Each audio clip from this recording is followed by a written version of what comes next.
Ja, v hladilnicah je drugače 2 stopinje, tam, ki je na osveževa, ki so izdelki, pa ki je meso. Noter v zmrzovalnici je pa minus 18 tudi do minus 20, tam, kjer se zmrzuje.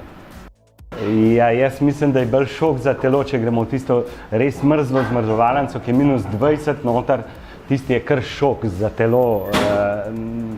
Bi težko rekel, da kjer mu paše, ker je prevelika razlika.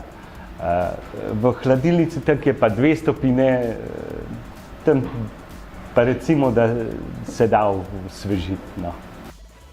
Ja, obleci se moraš dobro zimsko, kot bi vem, 25. december, kape, evo, pač jaz sem tako opremljen, še kapo, pa rokavice moraš imeti, zaščitno obleko, bundo in pol nekako gre, ne. Če tega nimaš, ni možno delati, ne.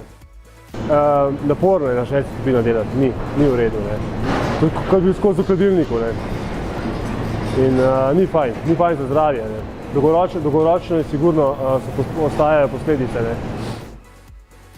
Sigurno čutiš po zglobah, veste, po ramena, komolci, zapestja, ko si premočen, greš not na mrzlo, 2-3 minute se liko hladiš, spet ven na vroče, pa nič se ne oblečemo, ko se ne moreš, ni časa, stranka nekaj hoče, greš not, letiš ven nazaj in to je to.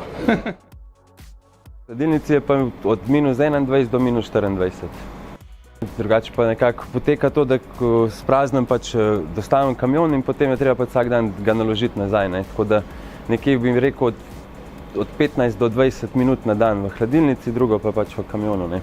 Tako da se pa oblečem seveda, dolge rokave, bundo, ampak pa se hitro dan tudi dol, ne, to, kar se pač nalaga v kamion, ki je spet v zunito.